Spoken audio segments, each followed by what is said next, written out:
All right. So, what are we talking about today? I don't even know. I have no notes for today. I'm just gonna try to wing it because I had something interesting happen today and I have something interesting on Thursday. We'll talk about today for now. So, yesterday I was talking about how I messaged Kelm and we were gonna work out. So, we actually did end up working out and he showed up a bit late, but I don't really mind because I'm always late. This was the one time where I was actually early or just on time. And it's okay if he's late because I had things that I could do while I waited there. We got into the gym. We said hi first, got into the gym then, went to the locker room, and then we started working out. And I thought it was going to be a little bit awkward going in. So I had that mentality where I'm just going to try to be as comfortable as possible. I'm going to be as loose, as open book as I can. That way, it's not going to be awkward. And so I ended up just blurting out whatever I thought, which is a really good approach if you're running out of things to say. So, conversation starters are often things that you filter out. If you don't filter yourself, you'll be able to come up with things quite easily. So that's a little life hack for you. If you want to if you want to get better at conversation starters and not kill conversations or just keep conversations running, try to work on not filtering what you're saying, and that'll help substantially. Right, so we were talking and we would talk about I mean, I felt like I could talk about anything. And we did end up talking about basically everything, anything and everything. We talked about high school. We talked about working out. He got into working out pretty recently. We went to the same high school. That's why I mentioned high school. Same class. We were in a couple of the same classes. Similar background.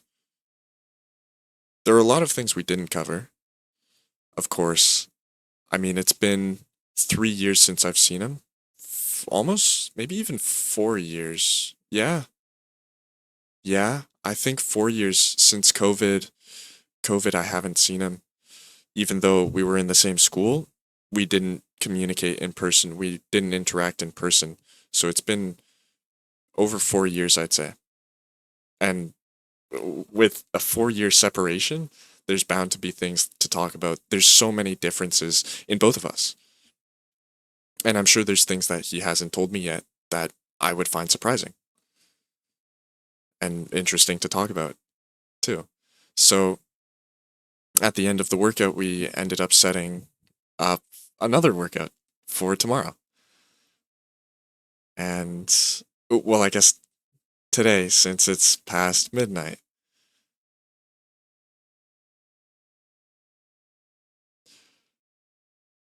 I noticed he changed. My so today I also went golfing with Daniel, one of my high school friends. And the weird friend, I can't remember if I gave the name. I probably shouldn't give the name. So when I say weird friend, I mean the friend that I don't get along with too well, that I think I mentioned earlier. I'll just summarize. This friend I find very vulgar and crude. I don't find his jokes funny, and often the conversations that we get are, to me, they're bland, very one dimensional, superficial. If he's talking specifically with me, it's small talk. And if he's talking with Daniel, it'll be not small talk, but it'll be joking jokes that are dumb. I that I don't find funny. And the thing is, his entire genre of jokes is limited to this one section, and he can't go outside of that. It's just always the same type of joke, just full of innuendos. Okay, moving on though. Golfed with those guys, and I mentioned that I worked out with Kelm, and Daniel was like, "Whoa, I haven't heard that name in a while. Is he different?" And that's when I thought about how he was different. In what way was he different? Because I could tell. As soon as I met him too, in the gym, there was something different. It's hard, like, I don't want to be cliche and say like, oh, you could easily tell, but you could see in high school he seemed more distant and reserved. He would have his own clique and hang out with those guys, but other than that, he wouldn't hang out with anybody else or want to. So that's why I didn't interact with him much during high school, which is, I think, a missed opportunity to have a great connection with someone. But it's not something that I could control if it's from his side. But now he seems extremely open to having these connections that he didn't have before. I think it's a result of, I'm going to be honest, being lonely, being isolated. Because I've felt that too. And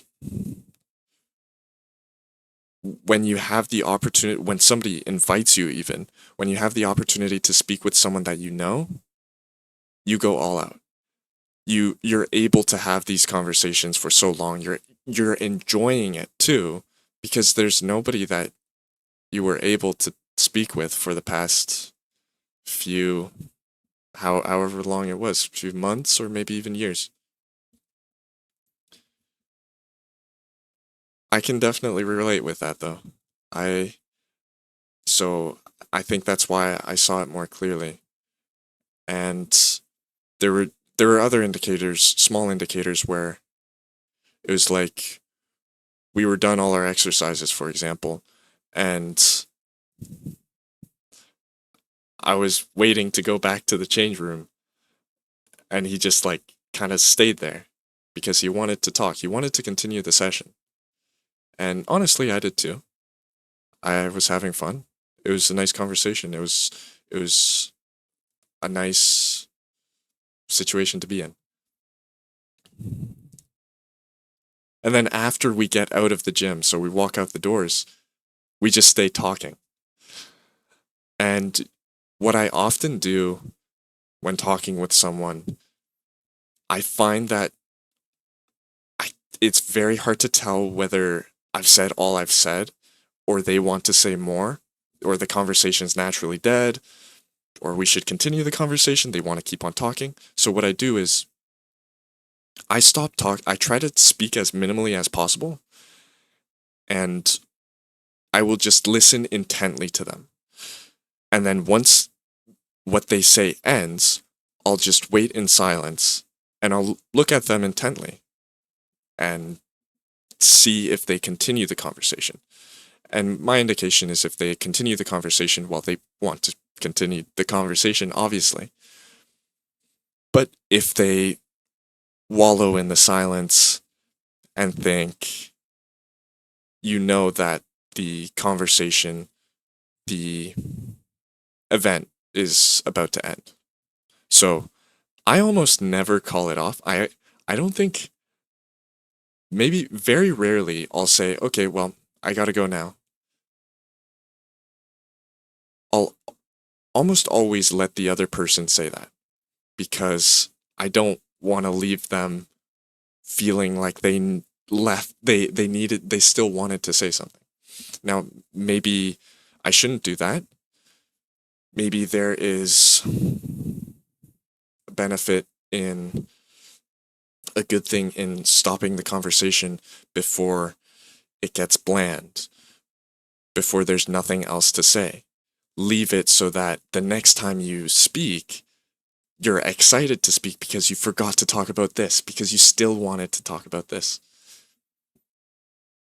I'll have to think about that more.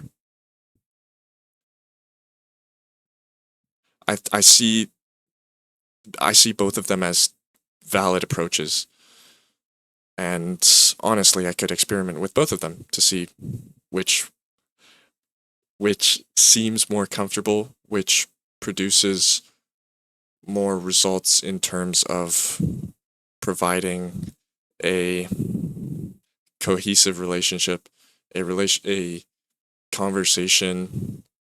eh, I guess cohesive relationship is all I meant. That provides the person with the intention of wanting to see you again, wanting to speak with you again, because they want to, out of their own volition, not because you set it up. You set up to work out tomorrow. So, as I said, talked for a bit at the end, and I had that approach. I did that approach where I just let him speak and he'll end the conversation. And it went on for a little bit longer, and then finally it reached this awkward point where we ran out of things to say. And I just kind of look at him, stare at him, and just don't say anything. So he naturally will end the conversation.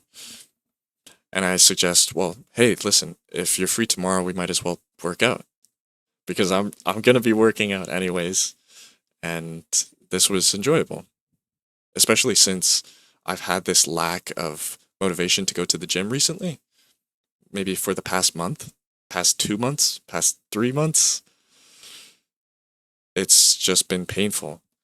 It's been annoying. It's been tedious. And I find that with a friend, with going to the gym with a friend, is always revitalizing.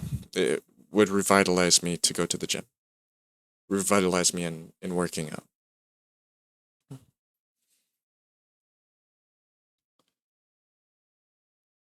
So that's what happened today. Oh, and for golf. So afterwards, I played golf with Daniel and the mutual friend, not Kelm, uh, the mutual friend that I referred to before. And I've concluded that I do not want to play golf again. At least I'll go to the driving range and practice my technique. I'm fine with that. But golf is just so hard. As a beginner, it's not fun playing golf. I've only been to the driving range twice. Twice. And and then I played golf. And I knew going in that I was going to perform poorly, but it still doesn't help because there is no, like, even though you expect to perform poorly, that doesn't, sure, you'll be less frustrated, but it doesn't mean it'll be more enjoyable. It would be more enjoyable if you were actually good at it. I find that with a lot of things.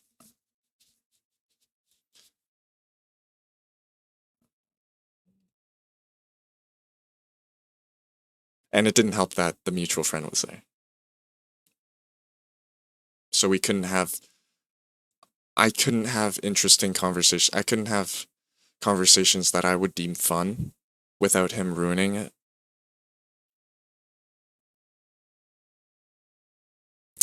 So for Thursday, as I mentioned, I have something going on for Thursday. And it's actually a podcast with a friend, my friend Andrew from high school. I'm actually really excited to do this. This will be my first podcast. It won't be my first YouTube video, but it will be something new to look forward to and to be a little stressed about. As it comes closer, though, as I realize, whoa, I'm actually doing a podcast. I guess maybe not whoa, but like, I'm going to be doing a podcast. It comes to mind that I have to start preparing diligently. I feel like I have to start preparing diligently. And I haven't really prepared much. I've prepared a general outline, some topics to talk about, but I've noticed that in a lot of podcasts, the interviewer will read the book that this person has wrote, or will read similar books to what this person discusses, or will be well acquainted in the subject, will read studies even on what the researcher, what the interviewee is an expert in. But for this podcast, I think I want to aim more for a casual vibe. Yes, I want to provide information, extract information by asking questions to my friends, but I can't tell if I also want to speak as well, if I should speak as well. Because what podcasters would do that I generally don't like is they'll throw in their own stories. They'll throw in their own experiences. And if they do it rather poorly, it will end up being they will end up being the interviewee while the other will be the interviewer. And that's not fun for anybody except the podcast host because he gets to talk the most.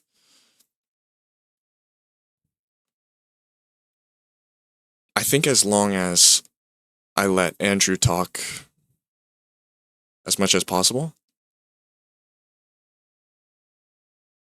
it should be a good podcast. It should be enjoyable for both of us. I, but as I mentioned, I don't think I can just ask questions. I think that would be too bland. I think I would have to provide my own experiences, which makes me slightly anxious since I'm not really an expert in anything. Maybe Rocket League. Rocket League would be the closest thing I'm an expert in. But other than that, there's nothing, everything that I could say that I could provide value on would mainly just be my own experience. Because I couldn't recite studies and I can't tell you what the newest information on this subject is, of a given subject is. There's very little expertise that I have.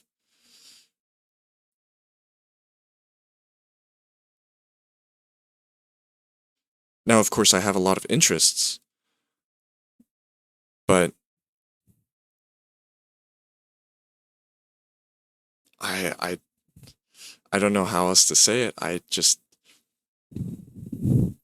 don't know if I'm a voice of authority on really any of those interests. That may sound modest, but it's true because I'm probably in the average range or maybe above average range in that field. I mean, the one thing that comes to mind that I would be close to an expert in would be Rocket League, where I can compete in the top, I think it's like 1%, 2% of the player base.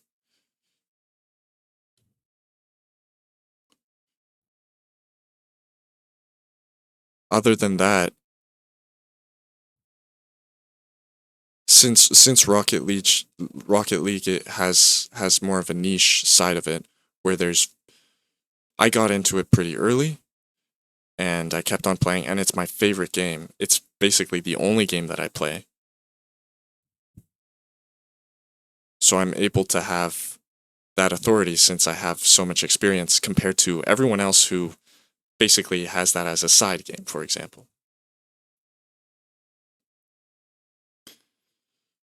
I will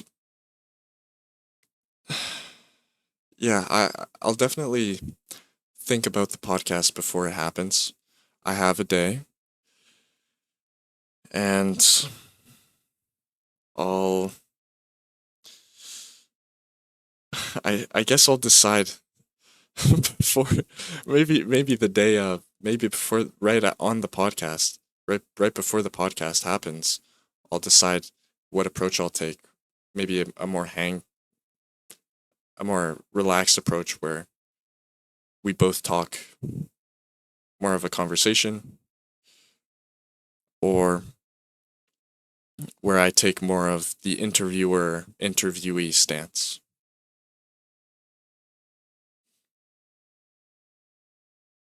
Now I'm thinking too it could also be flexible where at the very start I have a more relaxed approach to get us both comfortable. You know what? I think I'll do this then. Have a more relaxed approach at the start and then end up throwing out strong questions that he can ramble on, that he can talk a lot about. And I think I'll focus a lot on his opinions and his life because